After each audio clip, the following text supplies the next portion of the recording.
요즘 진짜 왜 이럽니까? 왜 이런 일이 또 일어납니까? 김기혁 아나운서. 예. 프로농구 선수가 불미스러운 일을 벌였습니다. 이 정병국 선수인데요. 이 정병국 선수가 누군지부터 설명을 해드리겠습니다. 네. 2007년부터 프로농구에 입단을 했습니다. 아마 얼굴 보면 아실 거예요. 네, 예, 많은 사진 분들이. 있으면 함께 보여주시기 이 바랍니다. 사람이에요. 네네. 이 정병국 선수인데요. 지금 2007년부터 프로농구 선수 생활을 해서 지금 현재는 인천 전자랜드 엘리펀츠에 소속이 되어 있습니다. 네. 이 기량이 뛰어나서 2016년, 2017 시즌에는 식스맨 상까지 수상을 했던 선수인데 네. 이 선수가 무슨 일을 벌였냐. 네. 자, 지난 4일 오전에 인천 네. 남동구 구월동 로데오 거리에서 신체 일부를 이제 드러내고 네. 음란 행위를 한 혐의를 받고 있습니다. 참. 자, 이 음란 행위를 하다가 한 여성이 목격을 했고 112에 신고를 합니다. 네. 그리고 정병국 선수는 차량을 타고 도주를 하게 되는데요. 어쨌든 이 차량 번호를 특정해서 용의자를 찾게 되었고 네. 17일 오후 4시경쯤에 전자랜드의 홈구장에서 이 선수의 소속팀이죠. 홈구장에서 이 정병국 선수를 체포하게 됐습니다.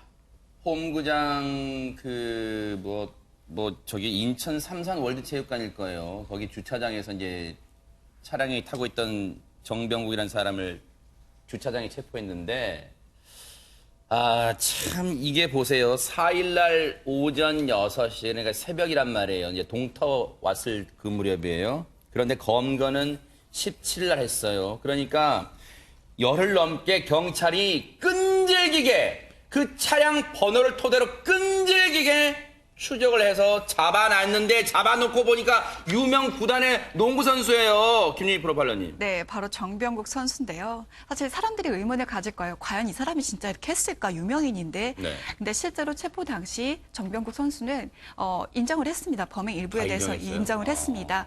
그런데 나는 술을 먹지는 않았습니다라고 얘기를 했고요. 범행 동기에 대해서는 밝히지 않았다라고 얘기를 합니다. 근데 더 안타까운 사실은요. 이와 관련돼서 제보가 하나 또 커뮤니티에 올라왔는데요. 네. 그 주변에서 있었던 일이라고 하면서 동영상이 이제 그 정병국 선수로 추정되는 인물이 그 음란 행위를 하는 동영상과 함께요. 이런 제목이 붙었습니다.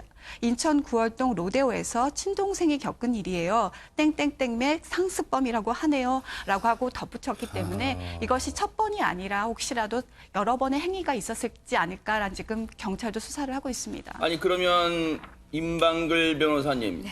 인천 남동구의 그 유명한 로데오 그냥 다 거기 유명하잖아요. 그래서 거기에서 이런 음란행위 한 사람을 한두 번 본 게 아니에요. 목격자 한두 명이 아니에요. 그러면 혹시 지금 정병국이라는 사람이 그날 4일날 한 번만 한 게 아니에요. 실제로 어떻습니까? 지금 이야기가 수차례다. 이번에 적발된 이 한 번이 아니고요. 수차례다. 그것도 올해만 수차례다라는 이제 이야기가 나옵니다. 올해만요? 네, 경찰 관계자는 이제 피해자가 특정될 수 있기 때문에 정확히 몇 회이고 피해자 수가 얼마인지는 밝힐 수 없다 이렇게 밝혔는데요. 우선 범행 횟수가 여러 차례인 것은 확인을 한 것 같습니다. 여기에 근데 이 정병훈 선수가 그 중에도 일부는 부인을 하고 있어요. 그렇기 때문에 구속영장을 신청할 계획이라고 합니다.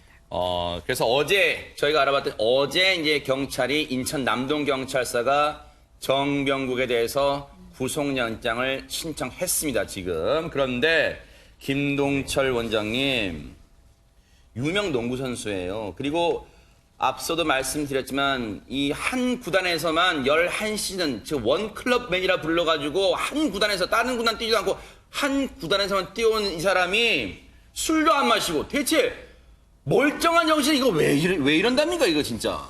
여러 가지 이제 저희들이 추측을 해볼 수는 있지만 심리 정신적인 문제가 분명히 있지 않을까라고 이제 한번 생각을 한번 해봅니다. 네. 보통 이제 이런 경우 이제 저희들 바바리맨이라 그러잖아요. 예, 뭐 이렇게 노출을 하는 건데 네. 이 노출증에 대해서 한번 저희들이 의심해 볼 필요는 있고요. 이 노출증과 관련해서 공공 음란 중독이라고도 있습니다. 공공 음란 중독이 이제 노출이 돼버리면 네. 음란 행위를 하면서 그 모습을 신체 일부를 노출을 시키면서 주변 사람들이 보게끔 하고 그걸로 이제 예를 들면 충동을 더 과중시키고 쾌감을 느끼는 거예요? 쾌감을 느끼는 거거든요. 자, 이런 부분들이 어떤 특정 여기서도 로데오 거리라고 하는 얘기가 나오잖아요. 어떤 네. 특정 장소에서 네. 꼭 해야만 이런 쾌감이 더 올라갈 수 있다. 뭐 이런 부분들인데 사실 처벌도 상당히 중요한 부분들이지만 네. 치료와 함께 해야 되지 않을까 그런 생각도 같이 해봅니다. 늘 뉴스파이터가 이제 그런 말씀 드린다면 어떤 유명인이, 왜냐하면 스포츠계에서는 꽤 유명한 선수란 말이에요. 정병국이라는 사람이. 그런데 어떤 유명한 사람이 어떤 불미스러운 정말 이 범죄를 저지르게 되면 과거 했던 발언 같은 게 다시 재조명되는데, 김기혁 아나운서, 정병국이라는 사람이 2014년에 했던 인터뷰 내용이 다시 회자가 되고 있다는데 대체 내용이 뭡니까? 네, 맞습니다. 본인의 그 신체 일부를 드러내고 음란 행위를 했던 이 선수가 사실은 이제 조용한 편이다, 평소에는. 네, 친한 사람들과 있을 때는 좀 편하게 행동을 하는데, 조용한 자리에 있으면 말도 한마디 잘 안 한다 그래요. 네, 그리고 운동할 때도 코트에서는 최대한 감정 표현을 하지 않으려고 하고, 그러니까 본인이 한 얘기예요. 힘든 것도 내색하지 않으려고 한다. 이 감독님께서도 저한테 표출을 할 때는 표출하라고 하는데 그게 잘 안 된다 그래요. 그러니까 내성적인 성격이라는 거죠. 그런데 어떻게 이런 일을 벌였을까? 난 또 의문점을 갖게 되는 거죠. 그냥 저는 전문가는 아니지만 그 인터뷰 내용 중에 마지막 부분 있잖아요. 사실은 정말 힘들어 죽겠는데, 그래서 감독은 그걸 힘든 걸 표출하라고 하는데 보세요.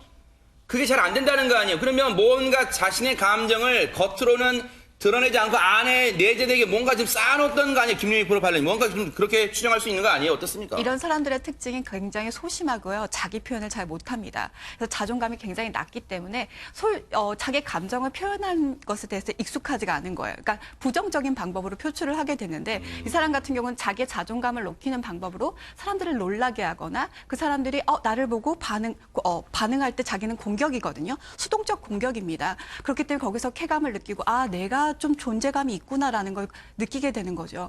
평상시 때 그렇게 표현하지 못하는 것들을 이렇게 범죄를 통해서 자신을 표현하고 표출하는 겁니다. 지금 경찰은 앞서 말씀드린 것처럼 구속영장을 신청했어요, 어저께. 그런데 박성배 변호사님, 처벌은 어떻게 전망할 수 있을까요? 공연 음란죄는 법정형이 징역 1년 이하 또는 500만 원 이하의 벌금 등으로 정해두고 있는데, 다만 공인 또는 상습범이면 대체로 벌금형을 초과해서 징역형 집행유예가 선고되는 경우도 있습니다만 대체로는 벌금형이 선고되고요.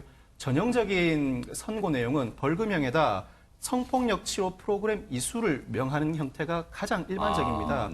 그런데 정병국 선수가 올해에도 유사한 행동을 반복해 왔기 때문에 상황을 지켜볼 필요가 있는데, 최근에 성범죄의 처벌 형량이 높아지는 경향이 있습니다. 단순 강제추행도 실형이 선고되고 있고 카메라등 이용 촬영죄와 같은 디지털 성범죄에 대해서도 기존에는 양형 기준 자체가 없었지만 양형위원회가 양형 기준을 최근에 마련하고 있는 중입니다. 그래서 공인인데다가 이 행동이 반복돼 왔기 때문에 더더군다나 경찰이 구속영장까지 신청한 마당이기 때문에 벌금형을 초과하는 형이 선고될 가능성도 배제할 수 없는 상황입니다. 벌금형을 받는다고 한다면 김기혁 아나운서, 그러면 선수 생활 계속할 수 있는 거예요? 정병국이라는 사람은? 일단 구단 측에서 인천 남동경찰서를 방문해서 이 본인과 면담을 했습니다. 구단 관계자 갔대요? 예, 맞습니다. 직접 가서 면담을 했는데 농구 팬들에게 일단 죄송하고 책임을 통감하고 있다. 누가 되지 않도록 은퇴를 하겠다고 의사를 밝혔습니다. 은퇴한대요? 예, 본인도 부끄러움을 이제 어느 정도 느끼고 있는 것 같고요. 그리고 이전에 이제 또 정병국 선수의 경기 성적이 궁금해서 검색을 하면 이제 성적이 아니라 성적 행동이 검색이 되는 그런 좀 불명예를 안게 됐습니다. 그러니까 구단도 침통할 분위기일 거 아니에요. 그런데 물론 처벌도 중요합니다만 처벌 받아야죠, 죄니까. 그런데 지금 정병국이라는 사람에 대해서는 치료가 상당히 필요해 보이지 않나, 이런 생각도 해봅니다. 어쨌든 이 죄값을 달게 받고 다시 사회에 적응을 하려면 치료도 시급해 보인다, 그런 생각도 해봅니다. 분노도 치밀지만 안타깝다는 생각도 드는 그런 사건이었습니다.